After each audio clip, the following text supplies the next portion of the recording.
Hermanos, pues este es un capítulo clave por varias razones, pero una de las principales razones es que esta fue una de las principales doctrinas que se recuperó con la Reforma Protestante y ha sido desde ese momento uno de los distintivos de nuestra fe, una de las cosas que levantamos como nuestra bandera, el decir que ahora, por la gracia de Dios, podemos entender qué es aquello de lo que tanto habla el apóstol Pablo en su carta, sobre todo a los romanos, con esa palabra de justificación o el ser justificados. ¿Qué es lo que eso significa?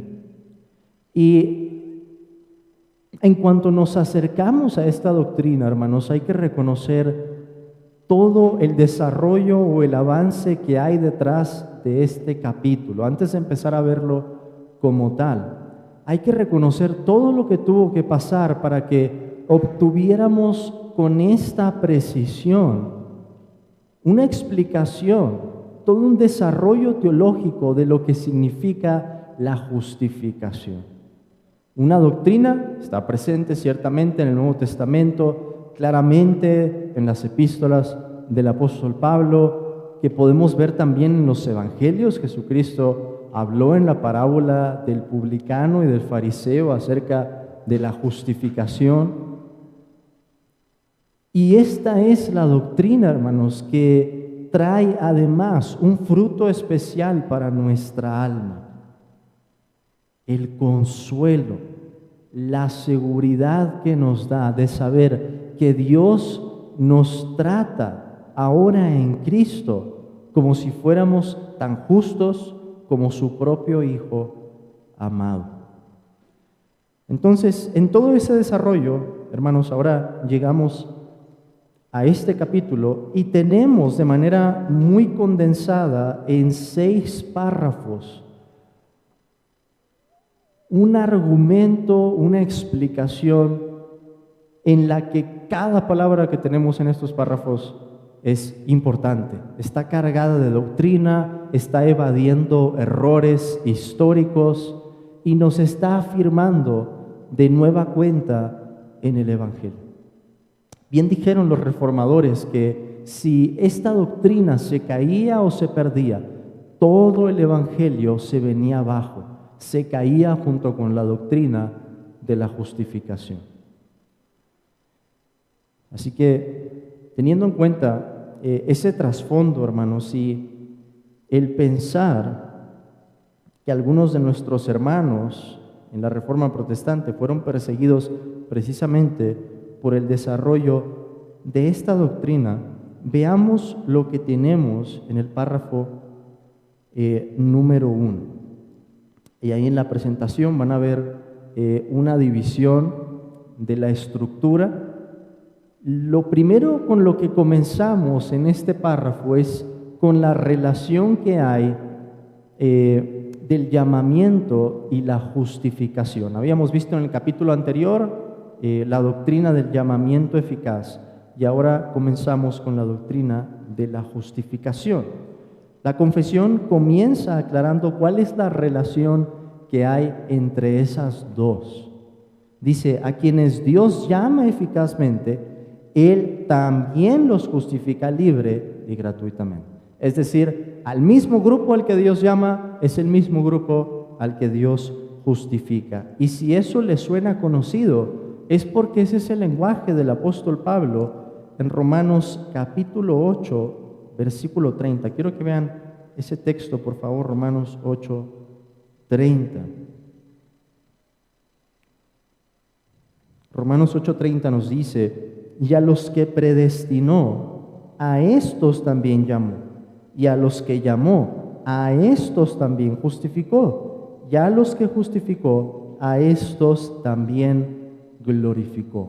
Es decir, ese propósito redentor de Dios se cumple desde la eternidad, desde antes de la fundación del mundo, cuando Dios escoge a su pueblo para sí, hasta la consecución de sus propósitos en la salvación de su pueblo. Dios predestina, Dios llama y a ese mismo grupo es el grupo al que Dios justifica y al que también Dios glorifica. Entonces, la confesión está utilizando el mismo lenguaje. A quienes Dios llama eficazmente, Él también los justifica libre y gratuitamente.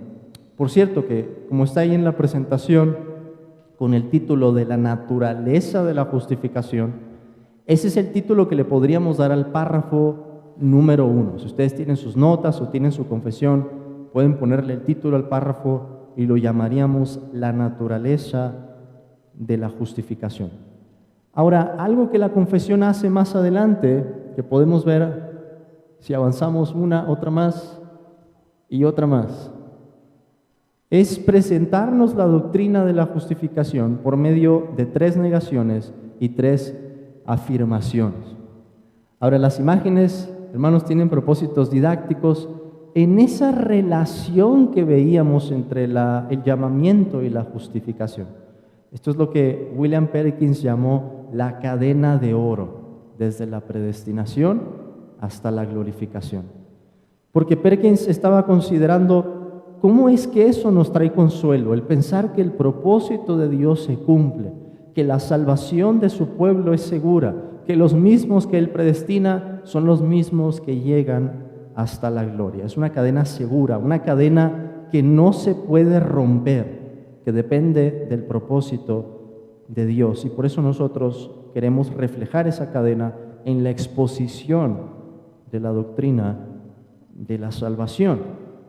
Ahora, en cuanto a las afirmaciones, tenemos ahí un pequeño dibujo de Lutero para representar la doctrina de la justificación, un verdadero defensor de esta doctrina, y después abajo tenemos un sombrero papal, ¿verdad? Para representar algunas de las negaciones que tenemos aquí en la confesión de fe, que se refieren directamente, sobre todo, el mayor enemigo en ese momento era la doctrina que Roma estaba proponiendo para la justificación, expresada o plasmada o cristalizada, podríamos decir, en el Concilio de Trento, cuando el Concilio de Trento denuncia y condena la doctrina de la justificación que nosotros abrazamos como la verdad.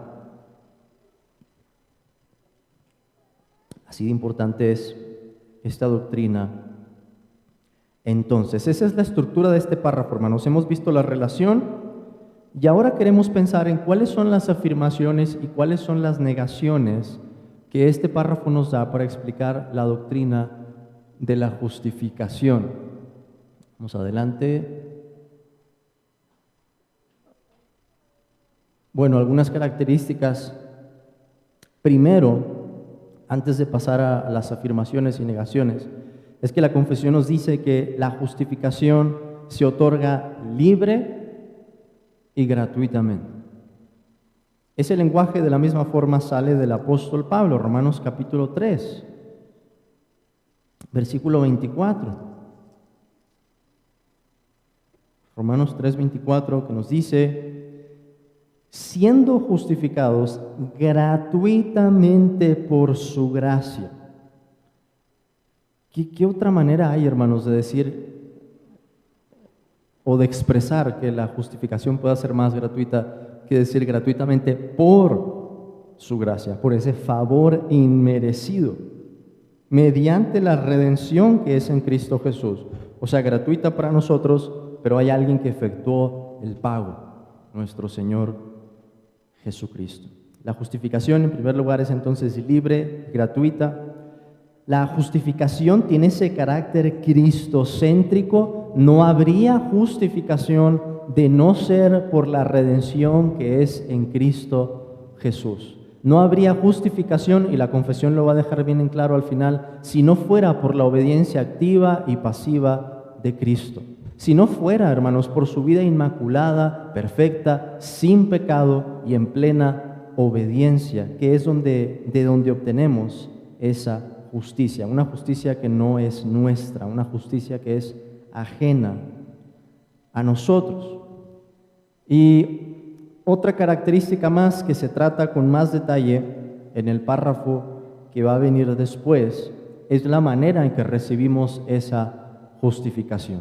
Y el medio es la fe. De hecho, al final de este párrafo, la confesión nos dice, la cual no tienen de sí mismos, hablando de esta justicia que viene mediante la fe, sino que es don de Dios. Y se nos citan allí dos referencias. Tenemos a Juan, capítulo 1, versículo 12. Mas a todos los que le recibieron, a los que creen en su nombre, les dio potestad de ser hechos hijos de Dios. Noten, hermanos, el lenguaje por el que se otorga ese privilegio de ser hechos hijos de Dios. Un lenguaje que no se basa en nuestras obras, que se basa en la persona de Cristo. Cristo está siendo presentado como ese objeto que se recibe, como el Salvador. Somos nosotros los que estamos en esa situación desesperada. Y es Cristo el que viene para entregarse con su justicia como un don a los que creen en su nombre. La fe, ese medio por el que lo recibimos. Y se nos dice que es don de Dios. Se nos cita también allí Romanos capítulo 5, versículo 17. En esta comparación entre Adán y Cristo se nos dice, pues si por la transgresión de uno solo reinó la muerte, es decir, Adán, mucho más reinarán en vida por uno solo, Jesucristo, los que reciben la abundancia de la gracia y el don de la justicia. Ese lenguaje es clave, es un regalo, es una justicia que es un regalo. Es una justicia que nosotros no obramos, por la que no tenemos que trabajar. Una justicia que es don de Dios. Pero ahora sí, hermanos, consideremos las tres afirmaciones y tres negaciones que la confesión nos da. La primera negación que tenemos en la confesión es no infundiéndoles, justicia. Encontramos el primer no allí, no infundiéndoles justicia. ¿Esto con qué tiene que ver? Con que Roma enseñaba y enseña hasta la fecha que la gracia por la que somos justificados es una gracia infundida. ¿Qué significa eso? Que somos justificados, según Roma enseña, según Roma enseña, somos justificados porque Dios nos hace justos. No porque Dios nos declare justos, como nosotros diríamos, sino porque Dios nos hace justos. Y después de hacernos justos, entonces Dios dice, estos son justos, nos justifica. ¿Qué sería eso? Pues estaría hablando de obras. Entonces la confesión dice, no infundiéndoles justicia, esa no es la manera, sino perdonando sus pecados y considerando y aceptando sus personas como justas. Hay ese doble regalo en la justificación, el perdón de nuestros pecados, pero no solo el perdón como para dejarnos en una posición neutral, sino el que Dios nos considere y acepte como justos. ¿Y cómo nos puede considerar y aceptar como justos? En un momento vamos a ver más eso, pero la respuesta es por Cristo, no por nosotros. Vean cómo lo expresa el apóstol Pablo en Romanos capítulo 4. Romanos capítulo 4, versículo 5. Un versículo, hermanos, que resume el Evangelio. Mas al que no obra, sino cree en aquel que justifica al impío, su fe le es contada por justicia. Y continúa diciendo, como también David habla de la bienaventuranza del hombre a quien Dios atribuye justicia sin obras, diciendo, bienaventurados aquellos cuyas iniquidades son perdonadas y cuyos pecados son cubiertos. Bienaventurado el varón a quien el Señor no inculpa de pecado. Entonces está esa doble bendición, algo que viene por la fe, no por las obras, sino por la fe en aquel que justifica al impío, es Dios. ¿Y qué hace Dios entonces? Nos da esta bienaventuranza. Dios nos atribuye justicia sin obras. Nos ve justos aunque no tengamos obras. ¿Por qué? Por Cristo. Ahorita lo vamos a ver más claramente en un momento en este párrafo. Y el otro texto que tenemos en este punto, en esa primera afirmación y negación, es Efesios capítulo 1, versículo 7, que nos dice, hablando acerca de Cristo, en quien tenemos redención por su sangre, el perdón de pecados según las riquezas de su gracia. Y esto es consecuente con lo que habíamos visto. Si se trata de algo que es libre y gratuito, esperaríamos entonces que sea por completo una obra de Dios y no del hombre. Y esos son los términos en que se presenta el perdón y la justicia que Dios nos ofrece, una justicia que es sin obras. Pero ahora llegamos a la segunda negación. O sea, no era suficiente decir eso, hermanos. Y hay una insistencia aquí porque hubo muchos errores que tenían que ver con la justificación. Había que dejarlo bien en claro. No por nada que haya sido hecho en ellos, como enseñaría Roma, que somos hechos justos, o por ellos, como si se tratara de algún mérito que nosotros podemos acumular, sino solo por causa de Cristo. Ahí está la afirmación.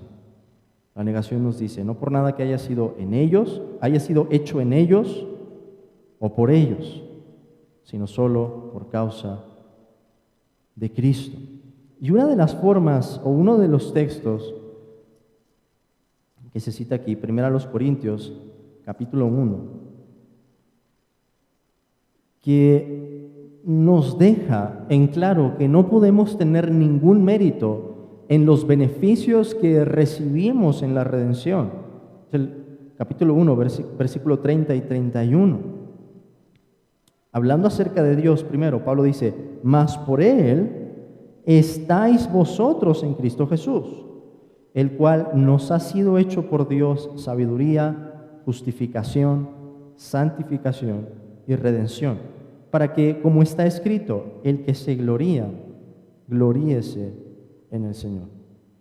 En otras palabras, no hay ni siquiera un metro en el que podamos jactarnos y decir, en este terreno yo lo hice, yo lo logré. Dios puso el 99% y yo puse el 1% para ser justificado. Se presenta como una obra de Dios. Es Dios el que nos une a Cristo y es Dios el que hace que Cristo sea nuestra sabiduría, nuestra justificación, nuestra santificación y nuestra redención, de tal manera que no haya forma en que podamos jactarnos o gloriarnos, que es la idea del pasaje. No puede ser entonces por nosotros, sino, como la confesión dice, solo por causa de Cristo. Y se nos remite allí también a Romanos capítulo 5 de nueva cuenta, un versículo que habíamos leído hace un momento, el versículo 17 al 19 en este caso. Me voy a pasar al 18 y al 19. Así que como por la transgresión de uno vino la condenación a todos los hombres, de la misma manera, por la justicia de uno vino a todos los hombres la justificación de vida. Porque así como por la desobediencia de un hombre los muchos fueron constituidos pecadores, así también por la obediencia de uno los muchos serán constituidos justos. ¿Y de quién es el lenguaje allí? Se nos habla acerca de Cristo. Nosotros no contribuimos a esa justicia, nosotros no contribuimos a esa obediencia. Si acaso podríamos decir, contribuimos más bien a lo que Adán estaba haciendo, a ese pecado que vino como consecuencia del pecado original. Pero es por la justicia de Cristo. Esos son los términos en los que Pablo habla en la carta a los romanos. Entonces es por su causa. Ahora, la tercera negación nos dice, no imputándoles la fe misma, ni el acto de creer, ni ninguna otra obediencia evangélica como su justicia. Y esto tiene que ver con otro error, en el que incluso cayeron los luteranos al seguir desarrollando lo que Lutero había dejado. Algunos arminianos también históricamente cayeron en ese error y dijeron, bueno, no es que hayamos hecho algo, no es que tengamos algún mérito, pero es que Dios cuenta nuestra fe como si fuera justicia. Pero ¿qué tal si sería así, hermanos? ¿No habría en ese sentido algo en lo que podríamos gloriarnos? ¿No sería entonces que terminamos confiando en nuestra propia fe, que de alguna manera nuestra fe se convierte en el objeto de nuestra fe, que suena redundante, pero así resultaría? Y entonces nuestra justicia ya no viene de Cristo, vino porque Dios la quiso contar así en lugar de nuestra fe. Y ese no es el lenguaje que hemos visto en la carta a los romanos. Pablo vuelve una y otra vez para decir cómo es por Cristo. Gracias a Cristo que viene esa justificación de vida, gracias a su obediencia, gracias a su mérito, a su redención. Ni ninguna otra obediencia evangélica como su justicia, como podría caber el arrepentimiento también allí. Y algunos dirían, es que Dios ve a una persona arrepentida y entonces dice o cuenta eso como si fuera la justicia necesaria para que pueda estar en su presencia. No es esa la manera en la que funciona, nos dice la confesión, sino, y aquí tenemos la afirmación, imputándoles. Esto quiere decir, hermanos, es el lenguaje de Pablo a quien Dios atribuye justicia sin obras. Atribuir, poner a la cuenta de esa persona, considerarlo en un cierto estado. Y aquí se nos dice, sino imputándoles la obediencia activa de Cristo a toda la ley y la obediencia pasiva de Cristo en su muerte como su entera y única justicia. A ver, ¿por qué la confesión divide aquí la obediencia de Cristo? Es algo importante cuando hablamos acerca de la obra del Señor. Se nos habla de la obediencia activa, todo lo que Cristo hace en relación a la ley de Dios, y se nos habla de la obediencia pasiva, que más de una idea pasiva, la idea es la de la pasión, la idea de sufrimiento, la idea de su muerte. Cristo entonces tiene una doble justicia, hermanos, para poder salvarnos. No solamente el sufrimiento necesario para borrar nuestros pecados. No solo eso, la justificación no es solo eso. Recuerden cómo ha empezado este párrafo. Perdonando sus pecados, esa es una parte, y considerando y aceptando sus personas como justas. La muerte de Cristo tiene el mérito para perdonar nuestros pecados. Pero al considerar esa muerte debemos pensar también en la clase de vida que el Señor llevó. Una vida de obediencia perfecta. Y una vida, hermanos, que esta doctrina nos dice, cuenta a nuestro favor. Cuenta a nuestro favor. Es lo que Dios nos imputa, la justicia misma de Cristo. ¿Cómo nos ve entonces Dios en Cristo? ¿Con qué justicia nos ve? ¿Con nuestros trapos de inmundicia? No. Con la justicia, con la obediencia de Cristo. Él es nuestro representante, Él es nuestro mediador y lo hace de esa forma. Dos textos que encontramos allí, para terminar, son Filipenses, capítulo 3, versículo 8 y 9. Pablo, que había estado hablando en este contexto de las credenciales que él tenía en el judaísmo, cosas en las que él se jactaba en su pasado, un hombre religioso al extremo, un hombre de la secta de los fariseos, la más rigurosa en el cumplimiento de la ley. Y Pablo puede decir en Filipenses 3:8, y ciertamente aún estimo todas las cosas como pérdida por la excelencia del conocimiento de Cristo Jesús, mi Señor, por amor del cual lo he perdido todo y lo tengo por basura para ganar a Cristo. Espérense ahí. ¿Qué tiene Pablo o qué tenía Pablo por basura? Pablo está incluyendo ahí las credenciales que él tenía. No está despreciando los privilegios de Dios. Pablo habla de eso en Romanos capítulo 9. Él conocía las Escrituras desde niño, tuvo la oportunidad de estudiarlas, etc. Lo que Pablo está despreciando es la manera en la que él se jactaba en esos distintivos, como si le dieran algún mérito. Pablo tiene eso por basura. Si la justificación, hermanos, dependiera en alguna medida de las obras, Pablo jamás hubiera hablado de esa manera.